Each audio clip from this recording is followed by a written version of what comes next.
Hello guys, welcome to back. म्हणजे आज आपल्याला बिग बॉसच्या प्रोमोमध्ये खूपच जबरदस्त एपिसोड बघायला भेटणार आहे. कारण की आपल्याला बिग बॉसच्या घरात येणारा ते पत्रकार आणि पत्रकार विचारणार आहेत आठपटके म्हणजे चटके मटके सवाल क्वेश्चन्स विचारणार. कारण की बिग बॉसचे जे कंटेस्टंट आहे निक्की, अरबाज, बाकीचे सगळे DP दादा सगळ्यांना, कारण की मला माहीत असेल की ज्या प्रकारे बिग बॉस चालत त्या प्रकारे खूपच डेंजर क्वेश्चन विचारले.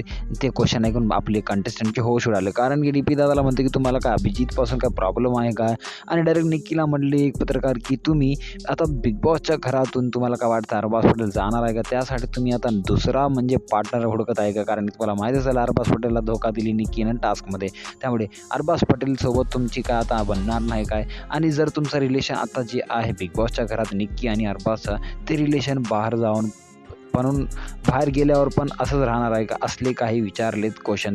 आणि हे क्वेश्चन जेव्हा विचारू लागले पत्रकार, तेव्हा निक्कीचे एक्सप्रेशन बघायचे लायक होते. कारण की निक्कीची छक्की फक्की झालती. निक्की 10 वेळेस विचार करून आन्सर देऊ लागले. तुम्हाला काय वाटतं की निक्कीचं हे बरोबर आहे की नाही, मला कमेंट करून सांगा. आणि पत्रकार म्हणजे एवढ्या जोशनं आलते की विचारतो नका, आणि खूपच काय डेंजर विचारले. आणि जान्हवी मॅडमला म्हणले की तुमचं काय असं वाटतं का, तुम्हाला काहीतरी इथं चूक केलं तुम्ही. आणि DP दादा त्याची तर म्हणजे काय सांगू आता तुम्हाला. काय DPला म्हणाल की त्या अभिजितसोबत काय DP दादाचं आपले आहेच नाही. आणि डायरेक्ट म्हणते की तुमचं आणि अभिजितचं काही लफडा आहे काय, डायरेक्टच म्हणजे अभिजितची तुमची जोडी पडत नाही काय. तुम्हाला काय वाटतं हे क्वेश्चन आन्सर आता हे आपले कंटेस्टंट काय दिलं उद्याच्या भागामध्ये बघूया. भेटूया पुढच्या व्हिडिओमध्ये. तोपर्यंत बाय बाय.